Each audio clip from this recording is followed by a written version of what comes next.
Olá, sejam todos bem-vindos a mais uma aula aqui do canal Code Size. Meu nome é Emerson Souza, criador de conteúdo, e hoje nós vamos entender como funciona o if, else dentro do Python e vamos aprender também uma outra nuance que é o elif, que é uma forma de você trabalhar junto com o Python, tá? Então, sem mais delongas, vamos fazer uma introdução bem simples, né?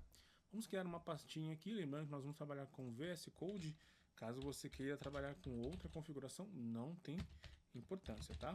Pode ficar à vontade. Mas, se você estiver usando o VS Code dentro da sua pasta, basta clicar Ctrl, Shift, botão direito e abrir aqui o prompt de comando ou PowerShell. E aí digitar code, espaço, ponto. Esse comando é utilizado quando você vai entrar diretamente na pasta com o VS Code, tá? Então, a nossa pasta criada já tem um arquivo, olha que simples. E para trabalhar com ele, obviamente, nós temos ali a criação do nosso arquivo .py, né? Vamos chamar de estrutura, tudo bem? .py, bem tranquilo e muito simples, tá? E aí nós vamos rodar os nossos códigos de duas formas, fique à vontade. A primeira forma que você pode utilizar é o Code Runner. O Code Runner é uma extensão do VS Code, onde você pode rodar todas essas configurações aqui, tá?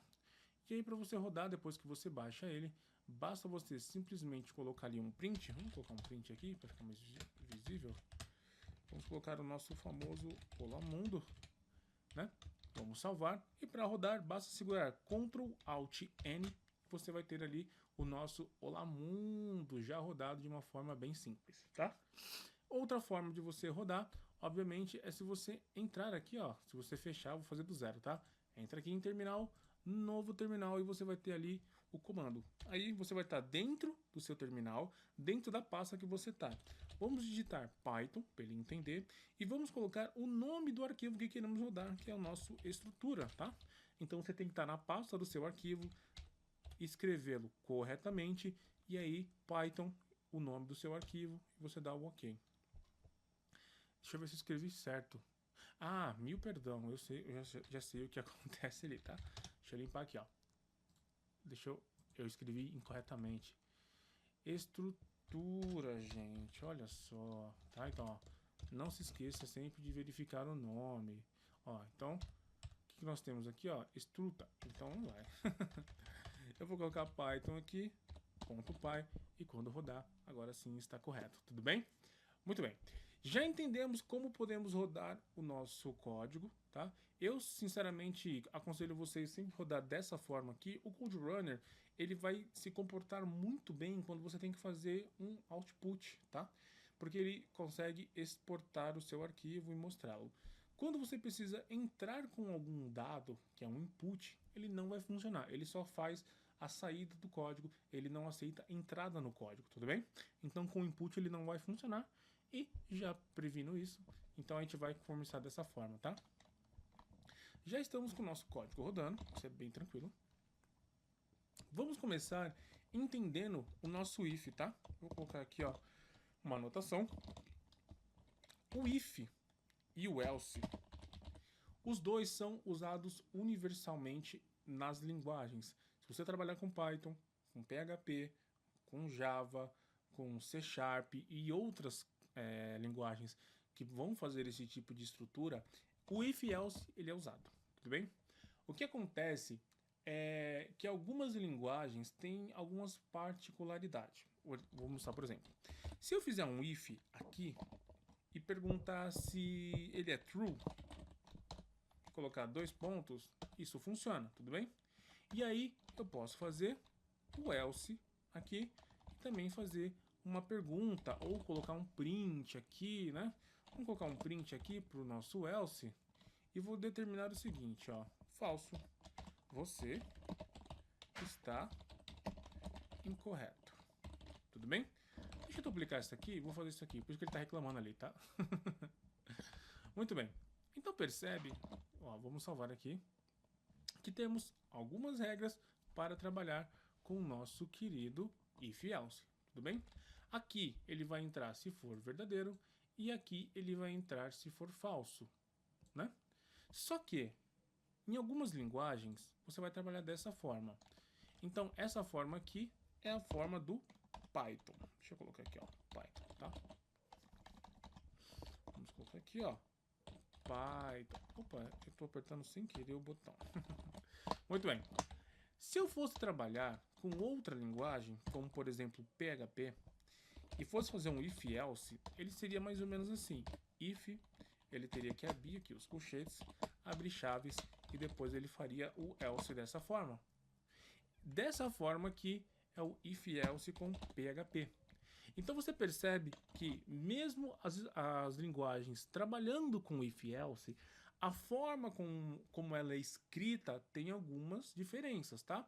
Embora o conceito de uso seja exatamente igual, tá? Não se preocupe com isso. Então, o if-else, o if, se for verdadeiro, faça isso. Caso não seja verdadeiro, automaticamente você cai no else, que é a parte falsa, ok? Então, aqui você tem essas pequenas diferenças, tá? Assim como, se eu fosse fazer ali no PHP, uma pergunta seria else if, e depois eu faria o else. Olha que interessante, tá?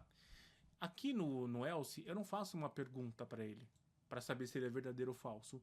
Eu já assumo que ele é falso, porque tudo deu errado. No if, eu faço uma pergunta para ele, e caso seja verdadeiro, ele cai aqui nas configurações. Usando a outra configuração de elif dentro do PHP, eu vou mostrar no Python, você também pode fazer outra pergunta para ele. E aí você pode fazer quantos elif você quer fazer. Quanto você precisar, na verdade, para o seu código e determinar se é verdadeiro ou falso. No Python, nós temos um conceito parecido.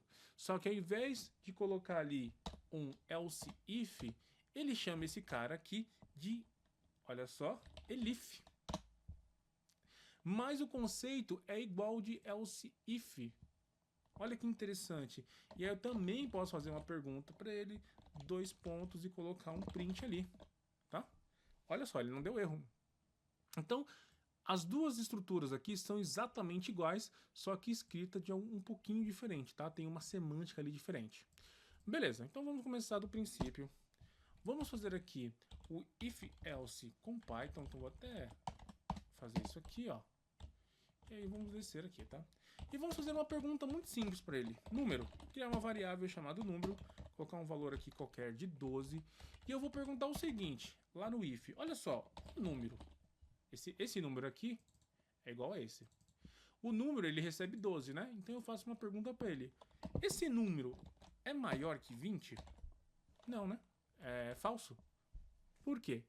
Porque ele é 12. Número é igual a 12. Então eu pergunto, o número igual a 12 é maior que 20? 12 é maior que 20? Não, ele é falso.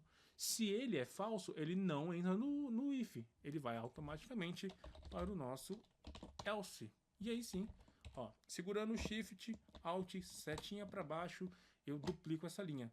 Segurando o botão do Alt com a setinha para baixo, eu movimento esse cara, tá? Para cima e para baixo, eu posso movimentar. Tudo bem? Temos ali. E aí eu vou colocar aqui, ó, número menor. Número. Deixa eu colocar aqui, ó. Eu tô pensando numa frase. Número menor. Vamos fazer diferente. Esse número é menor. E aqui eu vou fazer o seguinte. O número é maior. Tudo bem? E aí eu vou fazer outra pergunta para ele. Pronto. Eu inverti a pergunta. Tudo bem? Muito bem. Deixa eu ver se eu não estou esquecendo nada aqui. Que ele está me cobrando. Ah, tá. Tá faltando. Eu fechei sem querer aqui uma chave. Ah, tá. Olha só aquilo que eu te falei. A semântica que eu estou usando de chave aqui é a semântica do PHP. Que eu não uso. Eu uso 2 pontos. Tá vendo? Fique sempre atento nessas semânticas quando você trabalha com tecnologias diferentes, tá? Então, beleza. Eu estou perguntando o seguinte. If, é verdade que o número que vem 12 é menor que 20? É verdadeiro. Ó, isso aqui é true. Ou seja, isso aqui, vou colocar aqui, é true. E esse aqui é false. Tudo bem? É verdade que o número 12 é menor que 20? Sim, é verdade. Então isso aqui, ó, a afirmação é verdadeira. Tudo bem? Quando aqui a afirmação é falsa. Olha só que tranquilo, tudo bem? Se nós rodarmos o código aqui, vou até limpar ele. Vamos rodar o nosso código. Você pode simplesmente ver que ele caiu nesse primeiro. Porque eu estou perguntando se 12 é menor que 20. E isso é verdade. Então, a afirmação é verdadeira. Agora, se eu mudar esse número, vamos colocar 120. Aí eu pergunto novamente para ele. If, eu vou te fazer uma pergunta. Se for verdade, você mostra esse cara, tudo bem? É verdade que 120, que está vindo aqui do número, é menor que 20? Não, isso é falso. 120 não é menor que 20. Então, não vou cair aqui dentro. Eu vou passar para o próximo. Eu vou passar para cá. A afirmação é falsa. Vamos rodar novamente aqui, ó. Colocando setinha para cima, você consegue ver o histórico de comando que você fez, tá? Então, obviamente, a afirmação é falsa. Olha que incrível. Entendemos que esse cara aqui é sempre quando a função for verdadeira e esse aqui quando é falso, tá? Só que no if nós perguntamos algo para ele determinar se é verdadeiro ou falso. No else eu não preciso passar uma pergunta porque ele já assume que é falso aquela aqui. Ele é o falso, beleza? Agora vamos supor que eu quero fazer mais de uma pergunta para ele. Eu não quero só if else, eu quero saber se o número é maior que 15, que 20, que 30. Eu tenho várias perguntas para ele. E como eu faço isso? Da forma que eu tinha mencionado. Eu posso fazer um rapaz chamado else if. Esse elif, né, que é a junção dos dois, ele funciona como um if, só que ele vem em semântica. E a semântica dele é mais ou menos isso. E aí eu posso vir aqui, copiar e posso fazer uma pergunta para ele, tudo bem? Aqui ele não vai mostrar nada. Ah, ele vai dar erro porque eu não tenho aqui um print, né? Alguma coisa dentro dele, tudo bem? E aí não é só isso. Eu posso fazer quantas eu precisar. Então eu vou perguntar se aqui é maior que 21, 22, 23. E aí eu vou perguntando para ele. Então quando eu rodo meu código agora, ele vai entrar no if e fazer 120 é menor que 20? Não, é falso, então eu não vou cair aqui. Aí ele passa pro próximo. 120 é menor que 21? Falso. Número, 120 é menor que 122? Falso. 23 é menor. 120 é menor que 23? É falso também. Então ele vai cair no else aqui. Olha só. Se eu colocar novamente a estrutura, a afirmação é falso. Olha que incrível, né? Vamos passar com uma coisa mais plausível aqui, tá? Vamos colocar 10. Tudo bem? Vocês vão entender que o 10 ele é menor que 20, 21, 22 e 23. Só que ele não vai passar por 1 a 1. Ele vai parar aqui no if. Por quê? Porque o if já atende a resposta dele, que é a primeira pergunta. 10 é menor que 20? Sim. Então eu já paro por aqui. Olha só. Vamos rodar aqui. A afirmação é verdadeira. E aí eu posso colocar, obviamente, ali uma vírgula.